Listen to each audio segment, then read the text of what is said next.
Hello everyone, welcome to the UPSC framing class. आज है 4 अप्रैल। आज हम देखने जा रहे हैं 3 और 4 अप्रैल 2020 के जो मोस्ट टाइम पे जो करंट अफेयर थे वो देखने जा रहे हैं। तो आइए हमारा लेक्चर स्टार्ट करते हैं। आज का पहला क्वेश्चन है, पंजाब नेशनल बैंक और किस बैंक ने रेपो दर से जुड़े ब्याज दरें 0.75% तक कम कर दी गई है। Punjab national bank and which bank has reduced the interest rate associated with the repo rate by 0.75%। तो कौन सी बैंक है? तो ध्यान रखिएगा, इंडियन ओवरसीज बैंक ने और पंजाब नेशनल बैंक ने 0.75 रेपो दर जो है कम कर दी गई है। देखिए, पंजाब नेशनल बैंक और इंडियन ओवरसीज बैंक ने रेपो दर से जुड़े ब्याज दरें 0.75% तक कम कर दी गई है। हाल ही में भारतीय reserve bank, that means reserve bank of India, ने भी रेपो दर में 0.75% तक कटौती की है। ठीक है, ध्यान रखिएगा, पंजाब नेशनल बैंक और इंडियन ओवरसीज बैंक ने रेपो रेट में कमी करी गई। अब पंजाब नेशनल बैंक से कुछ इंपॉर्टेंट पॉइंट जो एग्जाम पॉइंट ऑफ व्यू से इंपॉर्टेंट है। तो पहला चीज ध्यान रखिएगा, पंजाब नेशनल बैंक का एस्टेब्लिश ईयर कब है? 1894 है। और ये कहां पर हुआ था? सबसे पहले लाहौर में, 1894। फिर उसका सेकंड क्वेश्चन जो पूछा जाता है, वर्तमान में पंजाब नेशनल बैंक के at present Punjab national bank के सीईओ कौन है? तो ध्यान रखिएगा, मल्लिकार्जुन राव है, 2019 से 1 अक्टूबर से। और तीसरा जो क्वेश्चन आता है, पंजाब नेशनल बैंक का हेडक्वार्टर कहाँ है? तो ध्यान रखिएगा, न्यू दिल्ली में है, नई दिल्ली में है हेडक्वार्टर पीएनबी का। नेक्स्ट क्वेश्चन देखते हैं, इनमें से किस राज्य सरकार ने रिटायर होने वाले सभी डॉक्टरों को सेवा विस्तार देने का फैसला किया है? Which of the following the state government has decided to extend the service extension to all the retiring doctor? तो कौन सी गवर्नमेंट ने ऐसा करा है? तो ध्यान रखिएगा, राजस्थान सरकार, गवर्नमेंट ऑफ राजस्थान ने जो प्रेजेंट में रिटायर्ड होने वाले डॉक्टर थे तो उनका एक्सटेंशन करा गया है, टाइमिंग बढ़ाया गया है वापिस से। देखिए, राजस्थान सरकार ने हाल ही में मार्च से अगस्त में रिटायर्ड होने वाले सभी डॉक्टरों को सेवा विस्तार देने का फैसला किया गया है। अभी सभी डॉक्टर अब सितंबर 2020 में रिटायर किए जाएंगे। जो अभी प्रेजेंट में होने वाले थे मार्च से अगस्त में, तो अब कब होगा? सितंबर 2020 में इनको रिटायरमेंट मिलेगा। अगला क्वेश्चन देखते हैं। नेक्स्ट क्वेश्चन नंबर 3 है, निम्नलिखित में से किसके द्वारा जारी रिपोर्ट के मुताबिक कोरोना वायरस महामारी के कारण भारत वैश्विक मंदी से बच सकता है? ठीक है, किसके कारण? किसने रिपोर्ट ऐसी पेश करी है?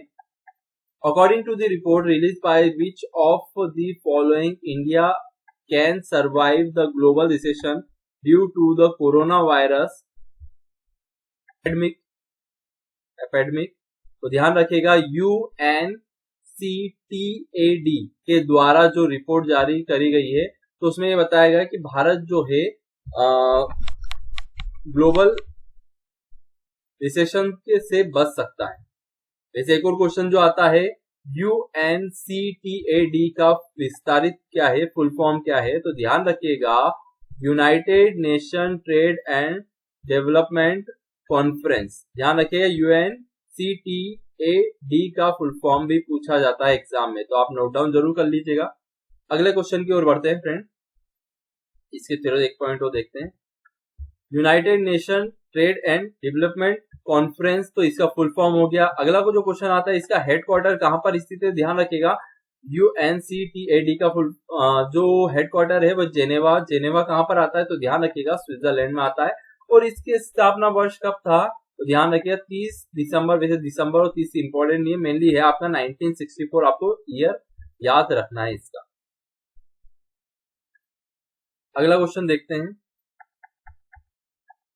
नेक्स्ट क्वेश्चन है, विप्रो इंटरप्राइजेस लिमिटेड और फाउंडेशन ने कोरोना वायरस से निपटने के लिए 1125 करोड़ रुपए दिए हैं। तो तीसरी कौन सी कंपनी है? Wipro Limited and Wipro Enterprise Limited and blank foundation have given 1125 crore to deal with coronavirus. तो ध्यान रखिए विप्रो लिमिटेड, विप्रो इंटरप्राइजेस और तीसरी कंपनी का नाम क्या है, तो ध्यान रखना अजीम प्रेमजी फाउंडेशन ने ये 1125 करोड़ रुपए कोरोना वायरस से निपटने के लिए दिए हैं। इसकी डिटेल देख लेते हैं। विप्रो लिमिटेड, विप्रो इंटरप्राइजेस और अजीम प्रेमजी फाउंडेशन ने कोरोना वायरस से निपटने के लिए 1125 करोड़ रुपए दिए हैं, जिसमें से विप्रो ने 100 करोड़ रुपीस और विप्रो इंटरप्राइजेस ने 25 करोड़, अजीम प्रेमजी फाउंडेशन ने 1000 करोड़ रुपए कोरोना वायरस से लड़ने के लिए दिए हैं। तो टोटल 1125 करोड़ रुपए दिए गए हैं इनके द्वारा। अगला क्वेश्चन आईएमपी बन सकता है, स्पोर्ट्स से रिलेटेड है, ध्यान रखिएगा। ये क्वेश्चन है, डकवर्थ लुईस नियम बनाने वाले गणितज्ञ टोनी लुईस का हाल ही में कितने वर्ष की उम्र में डेथ हो गई है। देखिए, how old Duckworth Lewis rule making mathematician Tony Lewis recently death हो गई है। तो ध्यान रखिए 78 की उम्र में इनकी डेथ हुई है। इनकी डिटेल देख लेते हैं थोड़ी सी एग्जाम में। 70 वर्ष की उम्र में हाल ही में डकवर्थ लुईस नियम बनाने वाले गणितज्ञ टोनी लुईस का हाल ही में डेथ हो गई है। उन्होंने 1997, ये क्वेश्चन आ सकता है, यहाँ से ध्यान रखिएगा, उन्होंने 1997 में मार्च के दौरान मौसम के कारण बाधित होने वाले डकवर्थ लुईस फॉर्मूला दिया था। और ये अप्लाई कब हुआ था, ध्यान रखिएगा, 1999 में आईसीसी द्वारा ये वर्ल्ड कप में लागू किया गया था डकवर्थ लुईस। तो ये चीज ध्यान रखिएगा, क्वेश्चन एग्जाम में आ सकता है।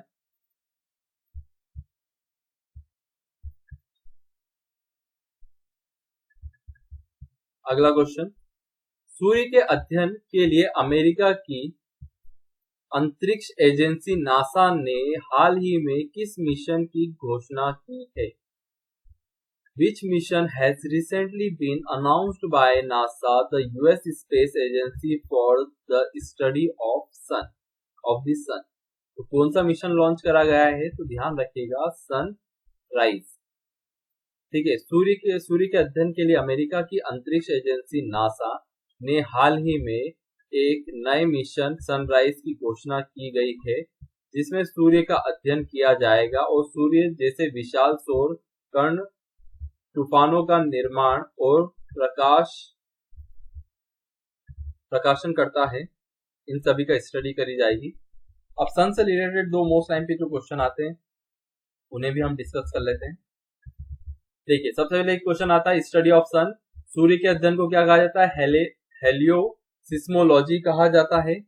फिर उसके बाद अगला जो क्वेश्चन आता है, कौन सा ऐसा एक इंस्ट्रूमेंट है जिसके द्वारा सन या फिर स्टार का टेम्परेचर को मेजरमेंट किया जाता है। तो ध्यान रखिएगा, पायरोमीटर द्वारा सन का टेम्परेचर या फिर दूसरे जो स्टार है उनका टेम्परेचर फाइंड आउट करना हो तो पायरोमीटर के द्वारा होता है।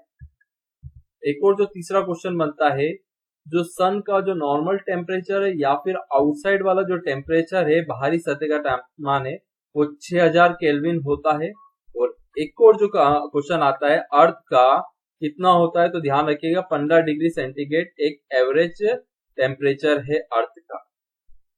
ठीक है, सन का 6000 और अर्थ का 15 डिग्री सेंटीग्रेड है और ये केल्विन है।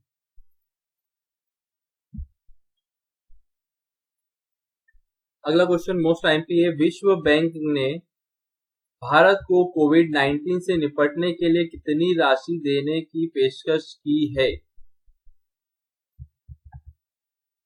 What amount has the World Bank offered India to deal with COVID-19? तो ध्यान रखिएगा, भारत को करीब $1 अरब या फिर इंग्लिश में अगर कहा जाता है $1 बिलियन रुपीस दिया जाएगा वर्ल्ड बैंक के द्वारा। इसकी डिटेल देख लेते हैं। विश्व बैंक ने भारत को कोविड-19 से निपटने के लिए $1 अरब राशि देने की पेशकश की है। इस राशि से भारत स्वास्थ्य देखभाल प्रणाली को विकास करेगा और दीर्घकालीन नीतियों के निर्माण में मदद मिलेगी। अब इसकी थोड़ी सी और डिटेल में बता देता हूँ। $1 बिलियन मतलब होता है 6,500 करोड़ रुपीस। अगर $1 बिलियन को हम कन्वर्ट करते हैं तो ध्यान रखिए 6,500 करोड़ रुपए मिलेंगे भारत को। अगला क्वेश्चन है, कोरोना वायरस की वजह से इस वर्ष कौन से ग्रैंड स्लैम टूर्नामेंट विंबलडन का आयोजन रद्द कर दिया गया है? Which Grand Slam tournament will Wimbledon has been cancelled this year due to coronavirus? तो ये ईयर का जो 2020 का था, कौन से नंबर का था? तीसरा जो है विंबलडन होता है, उसे कैंसिल कर दिया गया है। इससे दो क्वेश्चन बन सकते हैं। देखिए, कोरोना वायरस की वजह से इस वर्ष का तीसरा, ध्यान रखिए कौन से नंबर का था, ये तीसरा ग्रैंड स्लैम टूर्नामेंट विंबलडन का आयोजन रद्द कर दिया गया है। इस 134वें विंबलडन का आयोजन जून में होना था।